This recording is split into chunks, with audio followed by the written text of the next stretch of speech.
आपकी आवाज में आज बात छत्तीसगढ़ में अपनी नियुक्ति का इंतजार कर रहे हजारों आवेदकों को मिले इंतजार की। 2019 में छत्तीसगढ़ स्कूली शिक्षा विभाग ने व्यापम के जरिए करीब 14,500 शिक्षकों के पदों पर भर्ती निकाली। व्यापम ने परीक्षाएं कराई और उसके बाद रिजल्ट सरकार को सौंप दिया, यानी कि यहां व्यापम का काम पूरा हुआ। वेरिफिकेशन भी हो चुका है, मगर अभी तक आवेदकों को नियुक्ति नहीं दी गई। रिजल्ट लिस्ट की वैधता 1 साल थी, जिसे अब 1 साल और बढ़ा दिया गया। सरकार के इस फैसले से आवेदकों में गुस्सा है तो विपक्ष तमतमा गया है। सरकार सफाई दे रही है। कई सवाल है हमारे पास जिनके जवाब जानने की कोशिश करेंगे। एक खास पैनल भी हमारे साथ जुड़ेगा, मगर आइए सबसे पहले एक रिपोर्ट देखते हैं और खासतौर पर वो लोग जरूर आज ये डिबेट देखें जो या तो इस भर्ती की नियुक्ति का इंतजार कर रहे हैं या उनका कोई अपना इस नियुक्ति के इंतजार में है, क्योंकि क्या निकलने वाला है इसमें ये बहुत अहम रहेगा। तो छोटा सा एक रिपोर्ट देखते हैं पहले, उसके बाद फिर हम डिबेट शुरू करते हैं।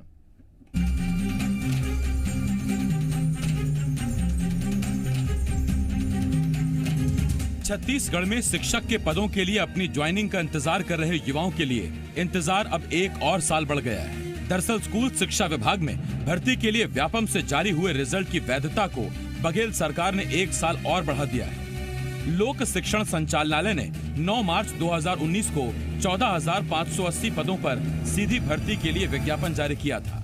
विज्ञापन में कहा गया था कि रिजल्ट की लिस्ट रिजल्ट जारी होने के 1 साल तक वैध होगी, लेकिन कोरोना के चलते भर्ती की कार्रवाई पूरी नहीं हो सकी। इसीलिए विशेष परिस्थिति का हवाला देकर राज्य सरकार ने व्यापम से मिली रिजल्ट की सूची में 1 साल की बढ़ोतरी कर दी। भूपेश सरकार के इस फैसले पर अब बीजेपी ने निशाना साधा है। बीजेपी नेता श्री चंद सुंदरानी ने कहा, सरकार बेरोजगारों के साथ छलावा कर रही है। तारीख बढ़ाने के फैसले से लगता है कि सरकार नियुक्ति करना ही नहीं चाहती। तो वहीं कांग्रेस प्रवक्ता सुशील आनंद शुक्ला ने कहा कि सरकार ने वैधता इसलिए बढ़ाई है ताकि नियुक्ति मिले। कोरोना के कारण देरी हो रही है। ये सरकार कहीं न कहीं लोगों को प्रत्यक्ष अप्रत्यक्ष धोखे में रखना चाहती है। वो जो घोषणाएं करती है उस पर अमल नहीं होता। वो जो योजनाएं लागू करना चाहते हैं उसके लिए तो पैसे का व्यवस्था कर लेते हैं। लोगों को रोजगार देना, नौकरी देना, उसके लिए पैसों की व्यवस्था नहीं होने की बात करना, ये कहीं न कहीं गलत है। मुख्यमंत्री जी को चाहिए कि किया गया वादा जल्द पूरा करें। देखिए, भारतीय जनता पार्टी को शिक्षक भर्ती परीक्षा के बारे में कुछ भी बोलने का नैतिक अधिकार ही नहीं है। हमारी सरकार ने शिक्षकों की भर्ती प्रक्रिया शुरू की थी। 15,000 शिक्षकों के लिए चयन प्रक्रिया पूरी हो चुकी है। क्योंकि कोरोना काल है, इसलिए उनको अभी तत्काल नियुक्ति नहीं दी जा सकती है। कोरोना के कारण कहीं दिक्कतें आ रही हैं, लेकिन स्थितियां सामान्य होने पर सबकी नियुक्ति की जाएगी। अब सवाल ये है, जब रिजल्ट जारी हो चुका है, वेरिफिकेशन हो चुका है, तो फिर युवाओं को नियुक्ति क्यों नहीं दी जा रही? क्या इसके पीछे बजट का टोटा है या फिर लॉकडाउन में बंद स्कूलों में शिक्षकों की जरूरत का सवाल? रजनी ठाकुर, जी मीडिया, रायपुर। और इस वक्त 4 खास मेहमान हमारे साथ जुड़ रहे हैं क्योंकि मुद्दा बहुत गंभीर है। बिना वक्त जाए किए सीधा पैनल की तरफ चल रहे हैं। हमारे साथ बीजेपी के पूर्व मंत्री कृष्णमूर्ति बांधी साहब, इस वक्त विकास उपाध्याय साहब विधायक भी हैं, संसदीय सचिव भी हैं। इसके अलावा देवेश तिवारी ब्यूरो चीफ और खासतौर पर भूपेंद्र मिश्रा साहब हमारे साथ जुड़ रहे हैं। भूपेंद्र मिश्रा का सिलेक्शन हो चुका है, नियुक्ति का भी उन्हें इंतजार है। आप चारों का मैं बहुत बहुत स्वागत करता हूं। लेकिन सबसे पहले हम आपको एक खबर दिखाना चाहते हैं। धमतरी से खबर आई है। धमतरी के भटगांव के डोरे लाल साहू की इन दिनों काफी चर्चा हो रही है। एमए की 5-5 डिग्रियां और आईटीआई में 2-2 डिप्लोमा करने वाले डोरेलाल गोधन न्याय योजना शुरू होने के बाद गोबर बीन रहे हैं। डोरेलाल महीने में गोबर बेचकर करीब 9,000 रुपए की कमाई करते हैं। पहले साइकिल से गोबर उठाने जाते थे, लेकिन अब डोरेलाल ने इलेक्ट्रिक स्कूटी ले ली है। डोरेलाल ने कहा कि पहले लोग ताना मारते थे, लेकिन अब उन्हें देखकर कुछ और युवा भी गोबर बीनना शुरू कर चुके हैं।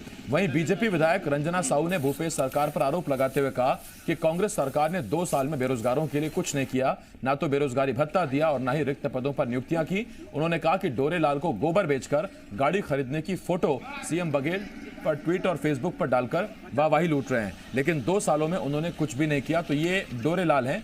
5-5 एमए की डिग्रियां हैं और इसके साथ साथ 2-2 आईटीआई के डिप्लोमा है, यानी कि एक तरफ 5-5 एमए की डिग्रियां और ITI का 2 डिप्लोमा, लेकिन गोबर बेचकर 9,000 रुपए करीब करीब महीना कमा रहे हैं डोरेलाल।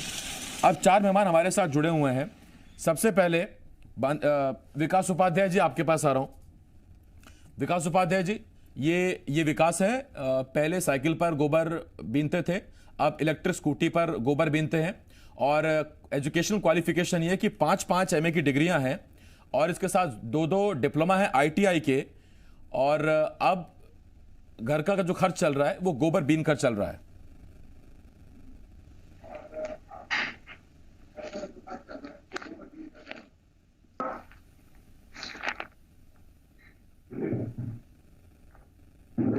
विकास जी, आप मुझे सुन पा रहे हैं? आवाज पहुंची आप तक?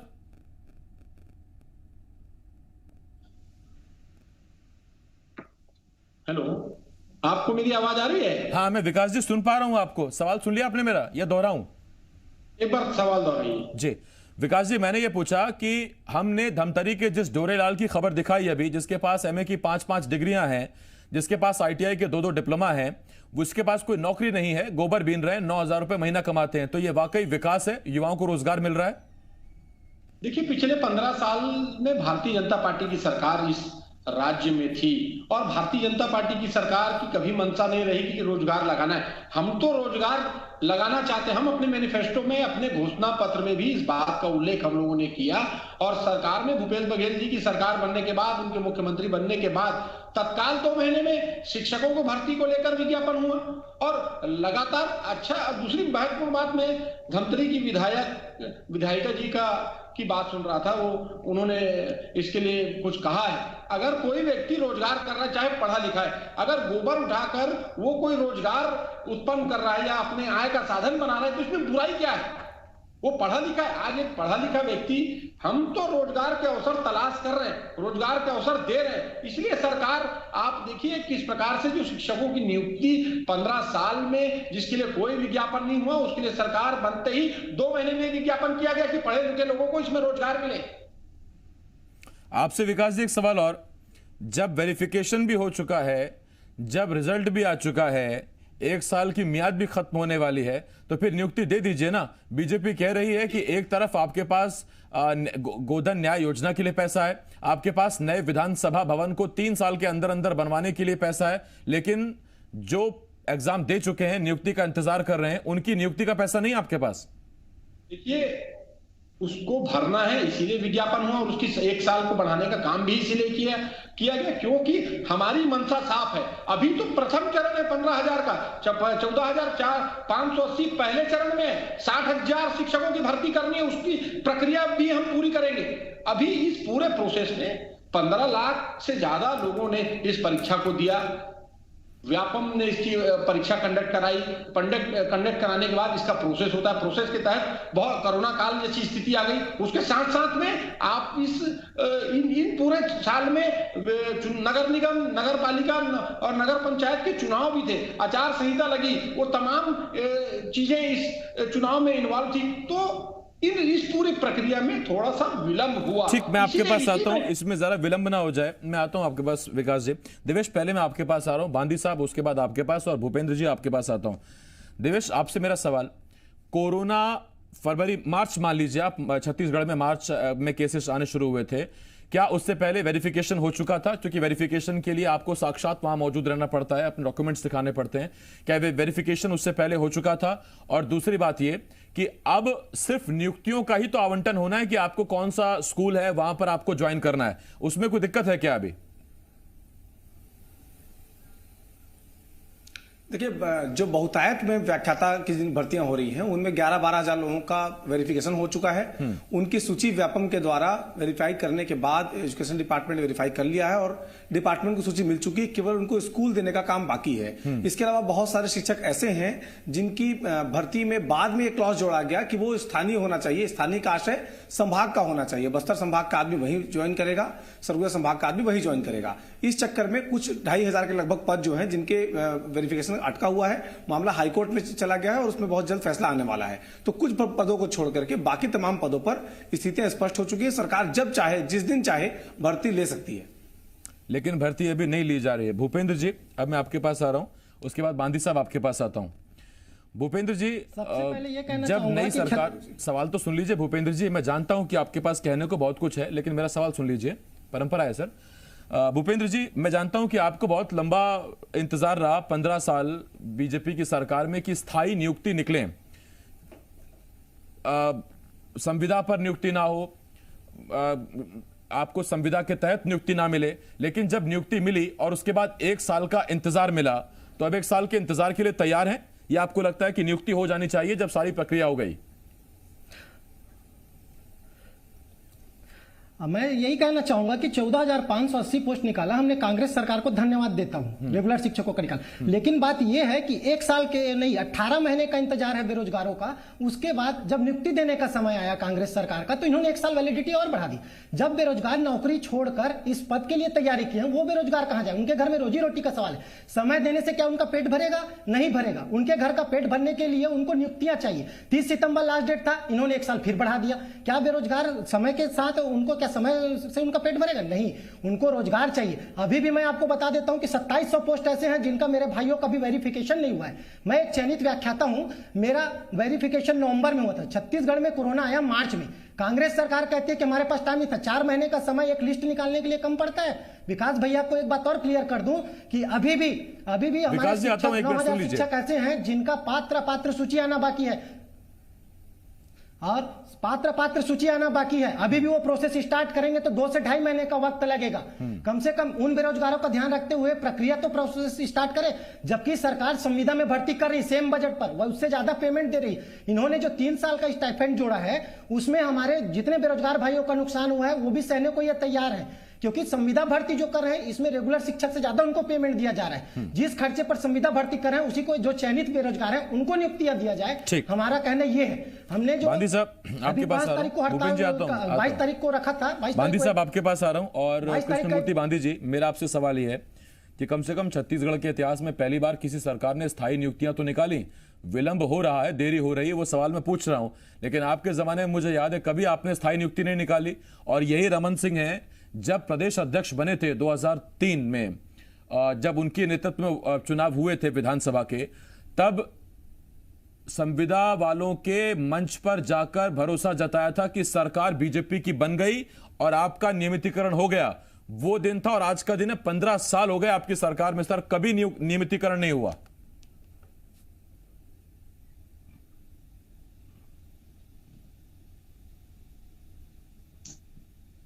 आसिफ भाई, मेरी आवाज सुन रहे हैं आप? मैं बहुत अच्छी तरह सुन रहा हूं आपको। बोलिए।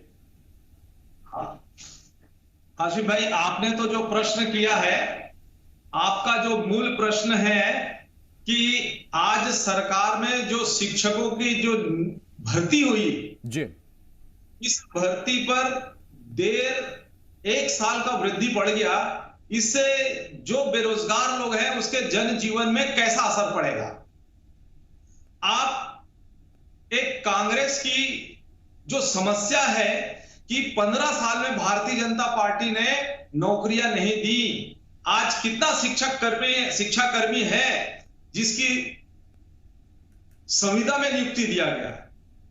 अब बात 2 चीज रहेगी आरिफ भाई, कि ये संविदा नियुक्ति नौकरी देने का आधार बनेगा कि गोबर बीनने की जो नियुक्ति है, अभी जो आपने उदाहरण बनाया है ये डोरेलाल साहू जी का, ये बहुत बड़ा उदाहरण आपने प्रस्तुत किया है। क्या इस व्यक्ति को नियमित नियुक्ति माना जाए? बेरोजगारों के साथ मजाक करने के लिए बैठे हैं। कांग्रेस अपना वादा खिलाफी कर रहा है और न ही इसकी कथनी और करनी में अंतर है।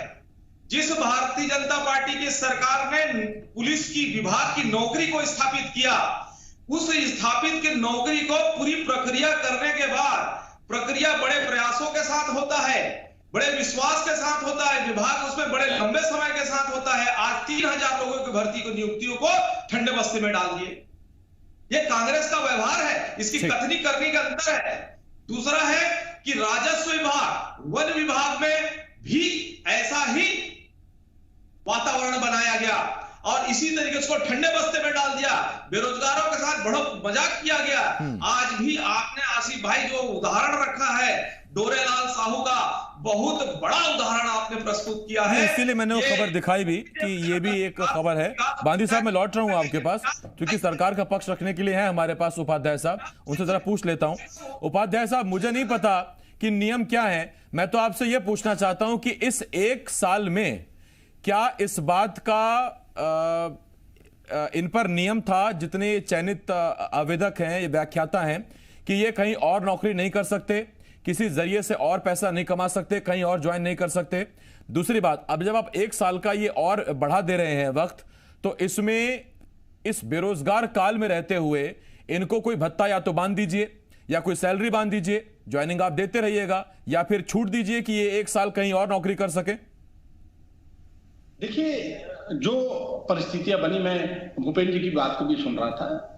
कोरोना काल तो 6 महीने से चल रहा है, उसके पहले ये प्रदेश चुनाव के दौर से गुजरा है। नगर निगम के चुनाव थे, जिला पंचायत जनपद के चुनाव थे, उस प्रक्रिया को भी हमने पूरा किया है।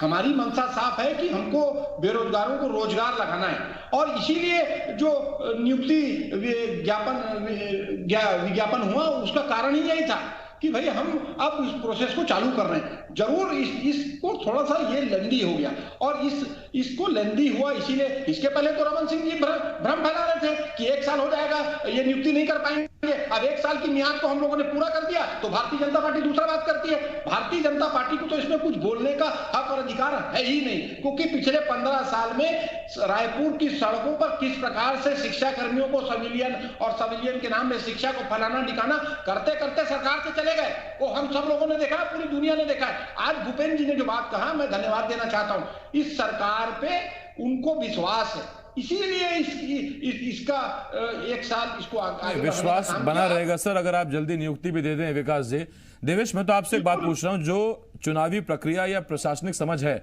मेरी जो है, उसमें मैं तो एक कंफ्यूजन है मुझे, मैं वो पूछ रहा हूं आपसे। भर्तियां का विज्ञापन निकालना या भर्तियों का ऐलान करना तो चुनावी आचार संहिता के दायरे में आ सकता है, लेकिन जो प्रक्रिया चल पड़ी है, प्रशासनिक प्रक्रिया चल रही है, क्या वो भी बंद हो जाएगी क्या? आदित्य साहब, जो प्रक्रिया प्रोसेस में विकास जी, देवेश से मेरा सवाल नहीं की जा सकती, लेकिन जो प्रक्रिया पहले से चल रही है, हाँ, उस पर उसका कोई असर नहीं पड़ता है। यानी जो प्रक्रिया शुरू हो चुकी है, उसका आचार संहिता पर कोई असर नहीं पड़ता। भूपेंद्र जी, मैं आपके पास आ रहा हूं। भूपेंद्र जी, क्या जितने चयनित व्याख्याता हैं, अरे भूपेंद्र जी सुन तो लीजिए, भूपेंद्र जी सुन तो लीजिए, एग्जाम दिया। विकास जी, आता हूं मैं आपके पास 1 मिनट। भूपेंद्र जी, इसका मतलब जितने चयनित व्याख्याता हैं, क्या आपको लगता है कि सरकार की तरफ से ये आपको एक ऑप्शन है कि आप भी ऐसा काम कर सकते हैं, जब 5-5 बार का एमए, जिसके पास 5 डिग्री एमए की, वो जब गोबर बीनकर 9 से 10 हजार रुपए कमा सकता है, तो फिर आप बेरोजगार क्यों हैं? आप भी गोबर बीने? तो आप ये बताइए, क्या एक शिक्षित बेरोजगार गोबर उठाएगा? मैं तो वही तो पूछ रहा हूं मैं आपसे। क्या जरूरत है? वो तो अशिक्षित रहकर भी गोबर उठा सकता है। तो आप स्कूल कॉलेज, जितने भी डीएड बीएड कॉलेज है, सबको बंद कीजिए। काहे की जरूरत है? कोई डिग्री की जरूरत नहीं है उसको गोबर उठाने की। सरकार ने जो योजना लागू की है, ठीक है, लेकिन जो शिक्षित बेरोजगार है, कम से कम उनका हक तो दिया जाए। उन्होंने पेपर पास किया है, पूरा एग्जाम क्लियर कर लिया है, और आप कहते हैं कि गोबर उठाइए। क्या वो पढ़ लिख कर गोबर उठाएगा? हमारे माँ बाप ने हमें इसीलिए पढ़ाया था कि हम गोबर उठाएं आज के डेट में।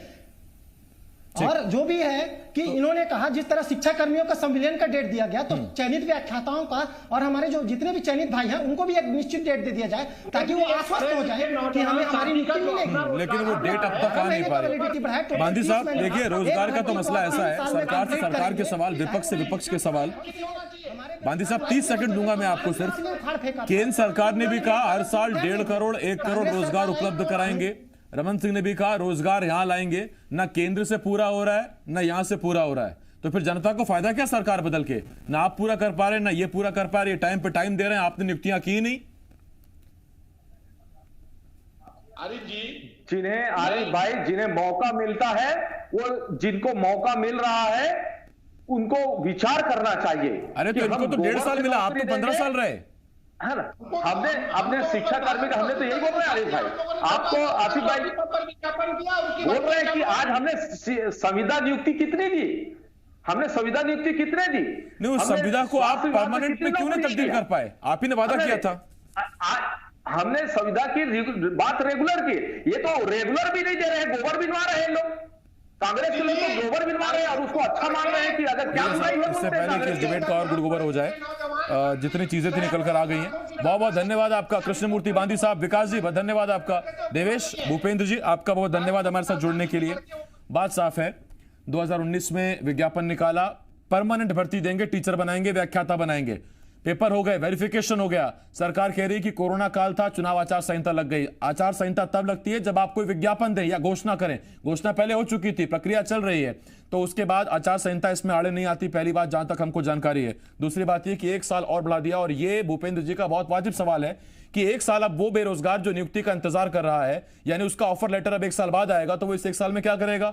और सीधी बात यह कि क्या इसका मतलब आप विकल्प ये दे रहे हैं कि अगर आप पढ़े लिखे हैं तो फिर आप भी गोबर उठाइए, आप भी पैसा कमाइए। उसमें भूपेंद्र कह रहे हैं कि क्या इसीलिए माता पिता ने हमको पढ़ाया, इसीलिए इतना काबिल बनाया कि हम गोबर उठाएं।